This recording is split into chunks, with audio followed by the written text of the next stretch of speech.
Hey everyone, welcome to the show. I have updates to share about the state of the US economy and how we know for a fact that Donald Trump is killing businesses and laying people off, or causing layoffs, I should say. Before I get into all of that, though, please do me a huge favor. Hit the subscribe button below this video. It really, really helps the show. It's free for you. So I truly appreciate it. Market Watch news outlet reported on Saturday of last weekend that store shelves are already starting to clear out. And they said that the demand for container space on freights coming from China, it's at about 60 to 65% below normal. They also warned that, quote, damage to the US economy is happening in slow motion. Without products to sell in stores, retail employers responsible for 10% of all jobs in the US will shed employees, a cascade of negatives now showing up in both statistics and for lease signs. Small businesses from Alaska to Maine without imported goods to use in the factory or sell at the shop will close. Bankruptcy sales will proliferate. Now consider that job losses have a multiplier effect, further reducing economic output. So even with Donald Trump rolling back some of these tariffs, particularly, the China tariffs for 90 days, you're still talking about empty shelves because a lot of small businesses still cannot absorb a 30% tariff. So they're either going to go out of business or they're going to have to pass that on to the consumer. And the New York Fed president told Bloomberg News, quote, we are hearing more reports from businesses and others that consumers are starting to pare back some of that consumer spending. And here's how this is impacting businesses and the jobs market. So the Wall Street Journal reported that there's a California company that got stuck with excess inventory after Trump announced his tariffs. The company makes drill press vices and then other products similar to that. One of their largest customers is Amazon. Well, after Trump's so-called Liberation Day announcement, Amazon canceled all of the orders tied to any Chinese goods because they didn't want to get hit with that tariff fee. This month, the owner had to send an email to his customers and he warned of the price increases starting on May 19th. And another company owned by a man named George Belanke, he has lost an estimated $1 million in new business. He owns a toy company, and a lot of his customers, like QVC, they stopped placing orders because of the tariffs. And Belanke told the Wall Street Journal that he's probably going to lose $500,000. That was the deposit that he already paid to his Chinese suppliers. And again, even though the tariffs were rolled back to 30%, still doesn't mean these people can make these purchases.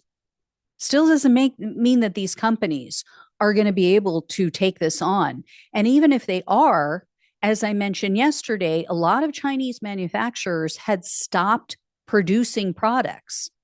So we're still going to end up with empty shelves because even, let's say, if this guy can absorb some of this 30%, pass some of it on to his customers, he still has to wait for the shipments to come. Everything was put on hold. Everything was paused or canceled. So it's going to take weeks.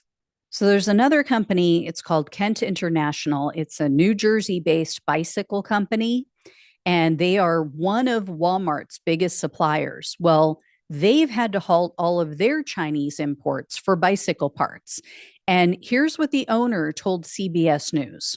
How much more expensive would something like this become? Well, for one wheel like this, our cost would be about $10 to $12. What's here, with a tariff, that would go to $30. $30? Yeah. Wow, more than double. More than double. How does that make you feel?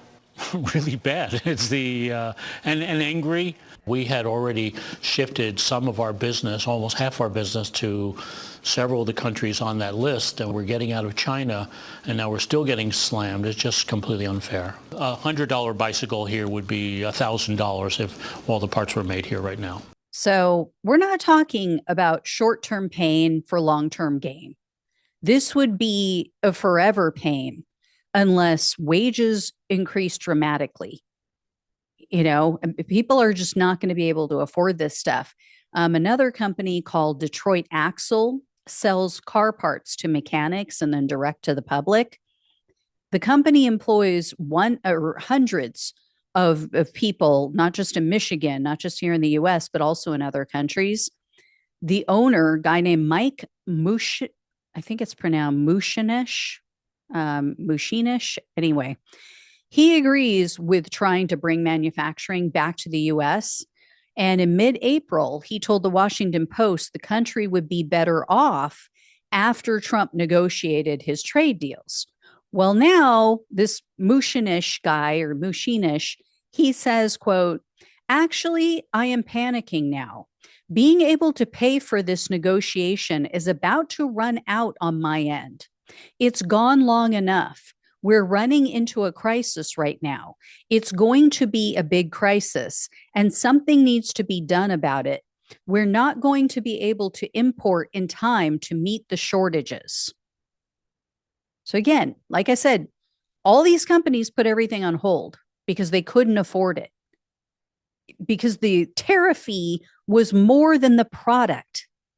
So now they're going to have weeks and weeks before the shipping containers arrive. So I feel bad for this man's employees, but it's tough to feel empathy for him. He's a Palestinian. He's of Palestinian descent, and he chose to sit out the last election. In fact, he told the Washington Post he rarely votes. How's that working out for you? Anyway, I have more bad news to share that directly impacts West Virginia residents. So there's a transformer production plant that would have brought 600 good union jobs to the city. This is in Weirton, West Virginia. The company, though, has now put the project on hold. And here's what a United Steelworkers representative told a local news outlet about this delay. United Steelworkers staff representative John Saunders says the reason for the pause in plans is because of financial issues and the uncertainty surrounding tariffs. He says the change in plans leaves a lot of questions about what's next. It was unexpected, devastating. We thought we had the potential to bring back 600 people at Weirton, not instantly, but over a period of time, and then we find out it's indefinitely delayed. So that's a really tough setback. So seems like, for every job that Trump claims he's creating in the US, there are far more that we're losing. And the New York Times went out and they spoke with some Iowa farmers who are really struggling right now, not just because of Trump's trade war, but also because of the DOGE cuts, which eliminated funding for all of these food banks. And as I've shared with you guys, these U.S. farmers were supplying these food banks. So that was a huge chunk, a huge source of their income. So now reports say that farm exports are at COVID era levels because of how little they're sending out, because of the tariffs, because of the layoffs, because of the lack of funding, and so forth. And the Times spoke with a bank executive, a guy named Dan Dotzler. He has been having, he said, some quote unquote hard and long conversations with farmers lately. Dotzler said, quote, "We really try to work things out, do everything we can, because these are long-standing relationships. But we also recommend farmers look for ways to get additional income to supplement living costs. You've got to go to town and get a job to support yourself and your family. It's a different environment now than it was a few years ago." So, yeah, Trump making your life better than it used to be. What's interesting is how quickly these Trump loving farmers turn into socialists when their chosen president screws them over. The New York Times said that almost all of these farmers that they spoke with would be happy to take a government bailout if it was offered. Yeah. But please do tell me more about Commie Kamala, and the evil socialist Democrats and how you don't want to vote for them. They're communists. They're all socialists. They're all trying to give out money, blah, blah, blah. That's why we're voting for Donald Trump. Yeah, totally full of it. Totally and completely full of it. So, anyway, here's where things stand with the larger companies. GM Auto Company says that tariffs could cost their company between $4 to $5 billion this year. And the CEO refused to say if any of that cost would be passed on to consumers. Of course, we all know it will be. Ford also says that it expects a large tariff cost, although much smaller than GM. So the company anticipates they're going to get hit with about 1.5 billion in losses. And then they reported a 64% drop in profits for the first quarter of this year. So hard to see how they don't pass some of that along to their customers as well. Toyota is also experiencing lower sales and expecting a massive tariff bill. 180-degree turn from last year, by the way. In May of 2024, Toyota reported its highest annual profit ever, not just for the year, ever for a Japanese company. This year, they're projecting about a 20% drop in profit and approximately a $1.3 billion tariff cost. And the CEO of Mattel Company, Mattel Toy Company, he told CNBC they have no intention of manufacturing toys in the US. Instead, they're sourcing materials and manufacturing in countries other than China. And then they plan to raise the prices as well to offset the tariffs in those other countries. So that's a big fat fail for Donald Trump, who went from saying, oh, I'm going to lower prices on day one, to now, oh, well, fewer dolls for your kids. Yeah. And most of these companies back Trump. Most of them were like, yeah, let's back him because he's good for big business. Anyway, I think this next quote is really the perfect way to frame things. It's the perfect encapsulation. Mark Short, you might remember that name. He is an advisor to the former Vice President Mike Pence, the one that Donald Trump tried to get killed.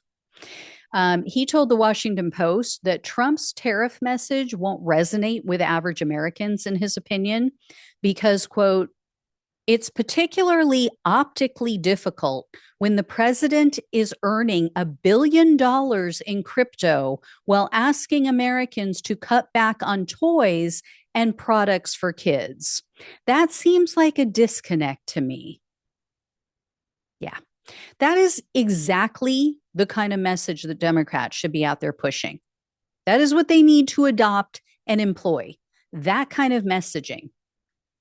You have this silver spoon fed, never worked an honest day in his life, Nepo baby, and he's out there making a fortune, scamming his own supporters, by the way, with crypto and meme coins. But then he's telling you and all of them, well, might have to cut back, might have to sacrifice for the good of the country.